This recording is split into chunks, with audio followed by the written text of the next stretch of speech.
ನಮಸ್ಕಾರ. ನಾನು ಜ್ಯೋತಿ ಪುರಾಣಿಕ್. ನಾನು ನಿಮಗೆ ಇವತ್ತು ಪಾಪ ವಿಮೋಚನೆ ಏಕಾದಶಿಯ ಮಹತ್ವ ಮತ್ತು ಪಾಪ ವಿಮೋಚನೆ ಏಕಾದಶಿಯ ಕಥೆ ಕೂಡ ಹೇಳುತ್ತೇನೆ. ಈ ಏಕಾದಶಿಯ ಕಥೆ ಕೇಳಿದರೆ ಏಕಾದಶಿ ಮಾಡುವಷ್ಟೇ ಪುಣ್ಯ ಬರುತ್ತದೆ ಎಂದು ಪುರಾಣಗಳಲ್ಲಿ ಹೇಳಲಾಗಿದೆ. ಪಾಪ ವಿಮೋಚನೆ ಏಕಾದಶಿ ಎಲ್ಲ ಏಕಾದಶಿಗಳಂತೆ ಈ ಏಕಾದಶಿಯ ಆಚರಣೆ ಮಾಡಬೇಕು. ಇದು ಫಾಲ್ಗುಣ ಮಾಸದ ಕೃಷ್ಣ ಪಕ್ಷದ ಏಕಾದಶಿ. ಶ್ರೀ ವಿಷ್ಣು ದೇವರಿಗೆ ಭಕ್ತಿಯಿಂದ ಪೂಜಿಸಿದರೆ ಪಾಪಗಳು ನಿವಾರಣೆಯಾಗುತ್ತದೆ ಎಂದು ಹೇಳಲಾಗಿದೆ.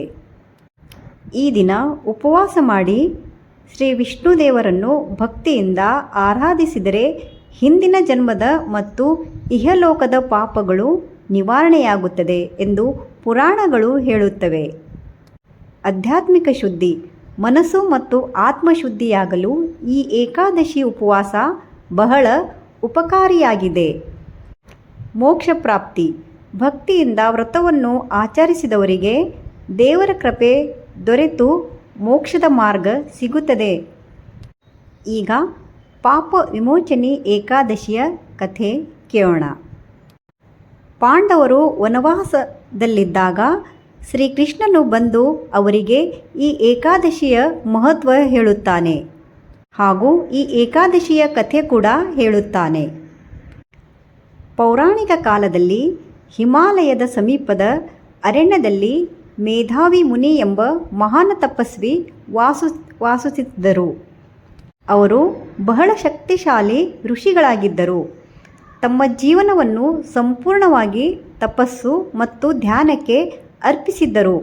ದಿನ ರಾತ್ರಿ ಅವರು ಶ್ರೀ ವಿಷ್ಣು ಮತ್ತು ದೇವರನ್ನು ಸ್ಮರಿಸುತ್ತಾ ಕಠಿಣ ತಪಸ್ಸು ಮಾಡುತ್ತಿದ್ದರು. ಅವರ ತಪಸ್ಸಿನ ತೇಜಸ್ಸು ಅಷ್ಟು ಹೆಚ್ಚಾಗಿತ್ತು ಎಂದರೆ ದೇವತೆಗಳಿಗೆ ಆಶ್ಚರ್ಯವಾಗಿತ್ತು. ಅದು ಅರಣ್ಯವು ಸುಂದರವಾಗಿ ಒಂದು ಉದ್ಯಾನವನ ಆಗಿತ್ತು. ಅಲ್ಲಿ ದೇವಲೋಕದ ಅಪ್ಸರೆಯರು ಸಹ ಕೆಲವೊಮ್ಮೆ ಬರುತ್ತಿದ್ದರು. ಒಮ್ಮೆ ದೇವಲೋಕದವರು ಮೇಧಾವಿ ಮುನಿಯ ತಪಸ್ಸಿನ ಭಕ್ತಿಯಿಂದ ಭಯಪಟ್ಟರು. ಏಕೆಂದರೆ ತಪಸ್ಸು ಹೆಚ್ಚಾದರೆ ಅವರು ಮಹಾಶಕ್ತಿಗಳನ್ನು ಪಡೆಯಬಹುದು. ಆದುದರಿಂದ ಅವರು ಮಂಜು ಘೋಷಾಳನು ಅಂದರೆ ಒಂದು ಅಪ್ಸರೆಯನ್ನು ಕಳುಹಿಸಿ ಮುನಿಯ ತಪಸ್ಸನ್ನು ಭಂಗಪಡಿಸಲು ಹೇಳಿದ್ದರು. ಆ ಅಪ್ಸರೆಯು ರತಿಗಿಂತಲೂ ಅತ್ಯಂತ ಸುಂದರ ಇದ್ದಳು.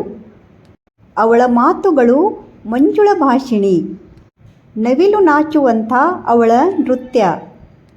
ಆ ಅಪ್ಸರೆಯನ್ನು ಮೇಧಾವಿ ಋಷಿಯ ಸಮೀಪ ಬಿಟ್ಟರು.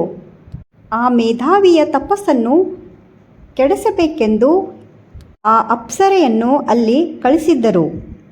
ಆ ಅಪ್ಸರೆಯು ತಪಸ್ವಿ ಮನಸ್ಸನ್ನು ಸೆಳೆಯಲು ನೃತ್ಯ ಗಾಯನ ಮಾಡುವ ಮೂಲಕ ಪ್ರಯತ್ನಿಸಿದ್ದಳು.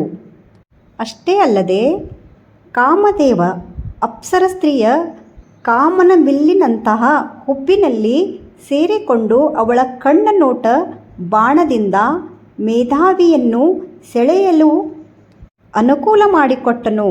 ಅಂದರೆ ಕಾಮದೇವ ಆ ಅಪ್ಸರೆಯನ್ನು ಸಹಾಯ ಮಾಡಿದ್ದನು. ಅವಳ ಆ ಸೌಂದರ್ಯ ಮತ್ತು ಸಂಗೀತದ ಮೋಹಕ್ಕೆ ನಿಧಾನವಾಗಿ ಮೇಧಾವಿ ಮುನಿ ಒಳಗಾದರು. ಅವರ ತಪಸ್ಸು ಭಂಗವಾಯಿತು. ಅವರು ಮಂಜು ಘೋಷಾಳ ಅಪ್ಸರೆ ಜೊತೆ ಅನೇಕ ವರ್ಷಗಳನ್ನು ಕಳೆದರು. ಅವಳ ಮೋಹಮಾಯದಲ್ಲಿ ಸಿಲುಕಿದರು. ಅವರು ಎಷ್ಟೋ ವರ್ಷ ಅವಳ ಕಾಲ ಕಳೆದರೂ ಗೊತ್ತೇ ಆಗಿರಲಿಲ್ಲ.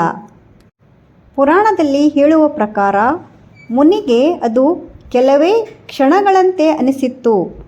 ಆದರೆ ವಾಸ್ತವವಾಗಿ ಅನೇಕ ವರ್ಷಗಳು ಕಳೆದಿದ್ದವು. ಒಂದು ದಿನ ಮುನಿಗೆ ತಮ್ಮ ತಪಸ್ಸಿನ ಅರಿವು ಬಂತು. ಅವರು ಎಷ್ಟು ಕಾಲ ತಪಸ್ಸಿನಿಂದ ದೂರವಾದರು ಎಂಬುದು ಅವರಿಗೆ ತಿಳಿದು ತುಂಬ ದುಃಖವಾಯಿತು.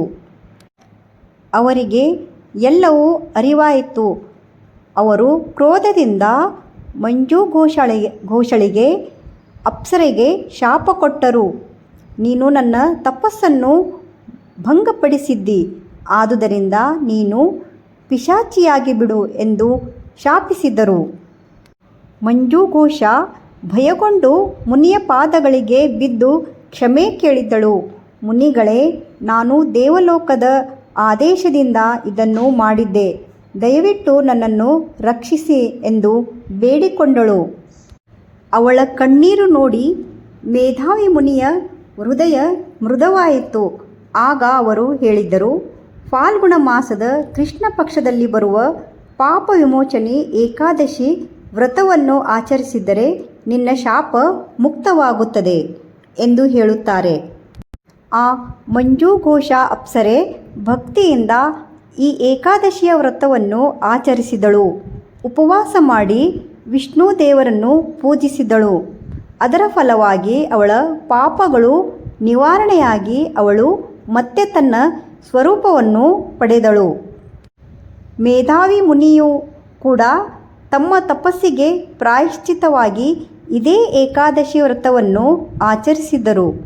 ಅದರ ಪರಿಣಾಮವಾಗಿ ಅವರ ಪಾಪಗಳು ನಿವಾರಣೆಯಾಗಿ ಮತ್ತೆ ಅವರ ತಪಸ್ಸಿನ ಶಕ್ತಿ ಮರಳಿ ಬಂತು. ಈ ಕಥೆಯನ್ನು ಭವಿಷ್ಯೋತ್ತರ ಪುರಾಣದಲ್ಲಿ ವಿವರಿಸಲಾಗಿದೆ. ಭವಿಷ್ಯೋತ್ತರ ಪುರಾಣದಲ್ಲಿ ಈ ಕಥೆಯ ಸಂದೇಶ ಏನೆಂದರೆ, ಮಾನವನಿಂದ ತಪ್ಪುಗಳು ಆಗಬಹುದು, ಆದರೆ ದೇವರನ್ನು ಸ್ಮರಿಸಿ ಪಶ್ಚಾತ್ತಾಪಪಟ್ಟು ಸತ್ಕರ್ಮ ಮಾಡಿದರೆ ಪಾಪಗಳು ನಿವಾರಣೆಯಾಗುತ್ತದೆ. ಈ ಕಾರಣದಿಂದ ಈ ಏಕಾದಶಿಯನ್ನು ಪಾಪ ವಿಮೋಚನೆ ಏಕಾದಶಿ ಎಂದು ಕರೆಯಲಾಗಿದೆ. ಪಾಪಗಳನ್ನು ವಿಮೋಚಿಸುವ ಏಕಾದಶಿ ಎಂಬುದೇ ಇದರ ಅರ್ಥ.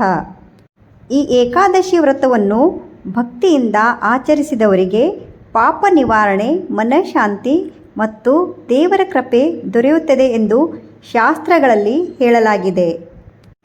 ಯಾವ ಪಾಪ ಮಾಡಿದರೂ ಭಗವಂತನ ಶರಣಾಗತಿ ಮತ್ತು ಪವಿತ್ರ ವ್ರತಗಳ ಮೂಲಕ ಮುಕ್ತಿ ಪಡೆಯಬಹುದು.